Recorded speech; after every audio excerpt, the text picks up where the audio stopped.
আজকের বিশেষ বিশেষ খবর। দুটি বড় সিদ্ধান্ত নিলেন বিচারপতি অমৃতা সিনহা। ধন্য ধন্য করছে গোটা রাজ্য। নিয়োগ মামলায় নয়া মোড়। টাকার উৎস জানতে এবার চরম পদক্ষেপ। এবার বিনামূল্যে বাড়িতে পাবেন কারেন্ট। এই সরকারি স্কিম না জানলেই নয়। মতামত নিতে মুখ্যমন্ত্রী দ্বিজনদের ডাকেননি। সময় চেয়েছিল একটি সংগঠন। লেক গার্ডেন্সে গুলিকাণ্ডের নেপথ্যে ত্রিকোণ সম্পর্ক। দীঘার জগন্নাথ মন্দির নিয়ে হাইকোর্টে মামলা খারিজ করল প্রধান বিচারপতির ডিভিশন বেঞ্চ। এবারে আসছি বিস্তারিত খবরে। তার আগে অনুরোধ করব, আমাদের চ্যানেলটি অবশ্যই সাবস্ক্রাইব করুন এবং ভালো লাগলে বেল আইকনটি প্রেস করে আমাদের সঙ্গে থাকুন। দুটি বড় সিদ্ধান্ত নিলেন বিচারপতি অমৃতা সিনহা। ধন্য ধন্য করছে গোটা রাজ্য। এরশাদ সুলতান ওরফে শাহিন মুখ্যমন্ত্রীর বৈঠকে লাইভ সম্প্রচারের সময় তিনি মন্ত্রী অরূপ রায় তথা শাসক দলের এক নেতার বিরুদ্ধে জলা জমি ভরাটের অভিযোগ এনে ফেসবুকে মন্তব্য করেছিলেন। নবান্নের মুখ্যমন্ত্রীর প্রশাসনিক বৈঠক হচ্ছিল, আর তখনই ফেসবুকের কমেন্ট বক্সে এক মন্ত্রী ও শাসক দলের এক নেতার বিরুদ্ধে মন্তব্য করেছিলেন হাওড়ার এক যুবক। এরপর পুলিশ তাকে গ্রেফতার করেছিল। তবে সেই যুবককে বিকেল 5টার মধ্যে মুক্তির নির্দেশ দিলেন বিচারপতি অমৃতা সিনহা। সেই সঙ্গে পুলিশের ভূমিকা নিয়েও প্রশ্ন তুলেছেন তিনি। পুলিশকে তীব্র সম্ভর্ৎসনা করেন তিনি। এরশাদ সুলতান ওরফে শাহিন মুখ্যমন্ত্রীর বৈঠকে লাইভ সম্প্রচারের সময় তিনি মন্ত্রী অরূপ রায় তথা শাসক দলের এক নেতার বিরুদ্ধে জলা জমি ভরাটের অভিযোগ এনে ফেসবুকে মন্তব্য করেছিলেন। এরপরই সেই যুবককে গ্রেফতার করেছিল শিবপুর থানার পুলিশ। তবে সেই গ্রেফতারিকে চ্যালেঞ্জ জানিয়ে আদালতে গিয়েছিল তার পরিবার। এরপরই বিচারপতি প্রশ্ন করেন, কোনো ব্যক্তির বিরুদ্ধে কেউ কোনো অভিযোগ করলে বা ক্ষোভ জানালে তাকে গ্রেফতার করা হবে। যার বিরুদ্ধে অভিযোগ সেই অরূপ রায় কি অভিযোগ করেছেন? পুলিশ কেন এই নিয়ে নাক গলালো তা নিয়েও প্রশ্ন তুলেছেন বিচারপতি। তিনি প্রশ্ন করেন, দুজনের মধ্যে গোলমাল হলো আর তৃতীয় ব্যক্তি অভিযোগ জানানোয় একজনকে পুলিশ গ্রেফতার করে নিল। এটা আইন? এদিকে সরকারি আইনজীবী জানিয়েছেন, গত 30শে জুন বাড়ি থেকে গ্রেফতার করা হয়েছিল ওই যুবককে। তবে ধৃতের পরিবার দাবি করেছে শাহিনকে নোটিশ দেওয়া হয়েছিল। নিয়োগ মামলায় নয়া মোড়। টাকার উৎস জানতে এবার চরম পদক্ষেপ। নিয়োগ দুর্নীতি মামলা নিয়ে দীর্ঘদিন ধরে উত্তাল রাজ্য রাজনীতি। বর্তমানে এই মামলায় জেলবন্দি রাজ্যের প্রাক্তন শিক্ষামন্ত্রী পার্থ চট্টোপাধ্যায়।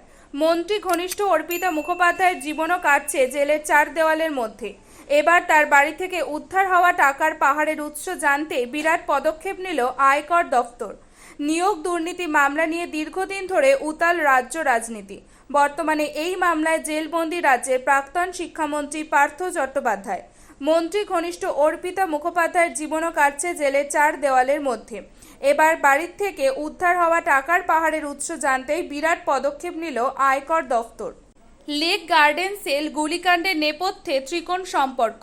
লেক গার্ডেন্সের গুলিকাণ্ডের নেপথ্যে এক তৃতীয় ব্যক্তির উপস্থিতি টের পাচ্ছে পুলিশ। তদন্তকারীদের ধারণা, নিহত রাকেশ কুমার শাহের সঙ্গে সম্পর্কে যে দূরত্বের কথা তার সঙ্গিনী জানিয়েছিলেন, তার কারণ ওই তৃতীয় ব্যক্তি। ত্রিকোণ সম্পর্কের জেরেই জটিলতা বাড়ে রাকেশ এবং তার সঙ্গিনীর মধ্যে।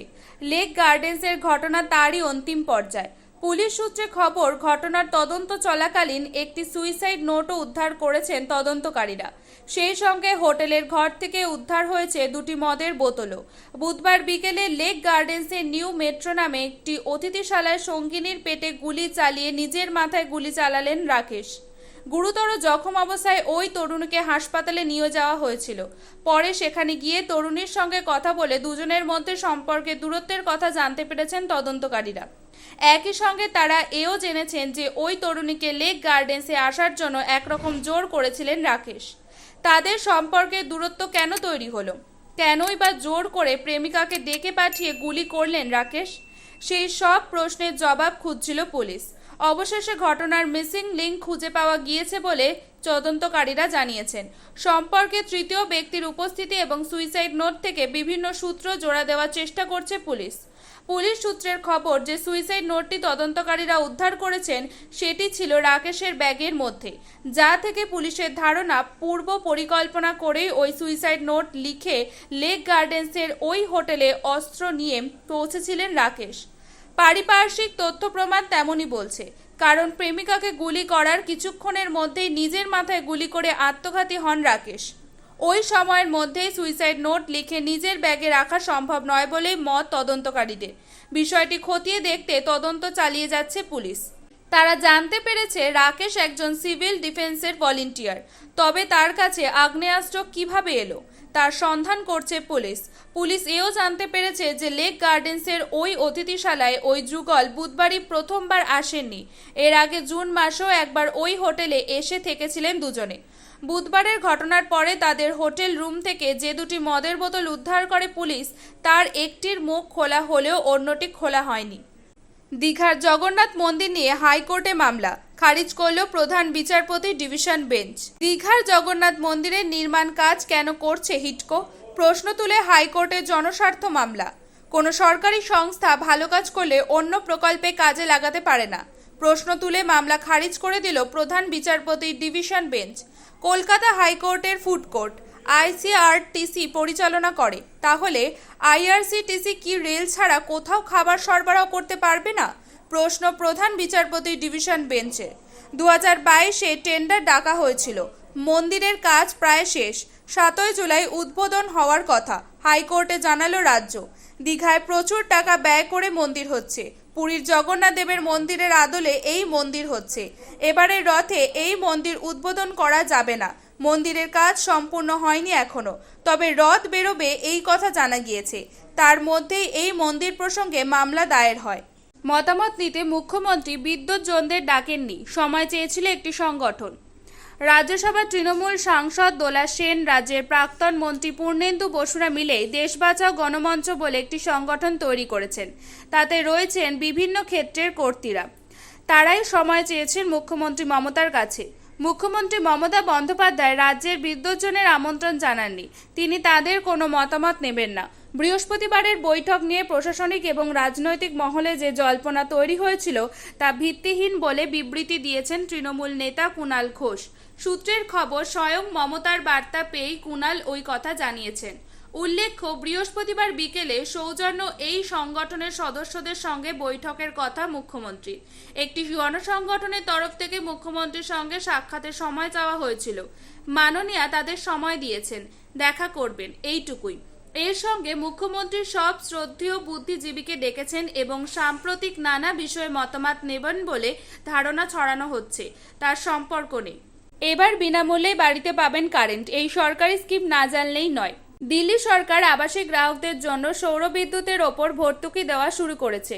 নতুন এই প্রকল্পের মাধ্যমে গ্রাহকদের প্রতি কিলোওয়াট 2000 টাকা হিসেবে ভর্তুকি দেওয়া হবে। প্রতি গ্রাহককে সর্বোচ্চ 10,000 টাকা পর্যন্ত ভর্তুকি দেবে সরকার। গ্রাহকের প্রথম বিদ্যুতের বিল আসার পর পাস হবে এই ভর্তুকি। দিল্লি সৌর শক্তি নীতি 2023 সালে অন্তর্ভুক্ত ছিল এই প্রকল্প। সৌর বিদ্যুতে ভর্তুকি আলাদাভাবে কেন্দ্রীয় সরকারের তরফ থেকেও দেওয়া হয়ে থাকে। যে সকল গ্রাহক 150 ইউনিটের কম খরচ করবেন তাদের প্রতি কিলোওয়াট 30,000 টাকা ভর্তুকি দেওয়া হবে। এই ভর্তুকি পাওয়ার জন্য আবেদন করতে হবে অনলাইনে। পিএম সূর্যঘর মুফত বিজলি যোজনার ওয়েবসাইটে গিয়ে আবেদন করতে হবে ইচ্ছুকদের। এই সাইটে ভিজিট করে ক্লিক করতে হবে অ্যাপ্লাই ফর রুফটপ সোলার অপশনে। তারপর অপশনে বৈধ মোবাইল নম্বর দিয়ে রেজিস্ট্রেশন করিয়ে নিতে হবে।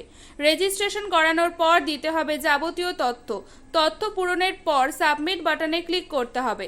আবেদন জমা পড়লে আপনার সমস্ত তথ্য যাচাই করা হবে। যদি আপনি এলিজিবল হন তাহলে এই প্রকল্পের সুবিধা গ্রহণ করতে পারবেন।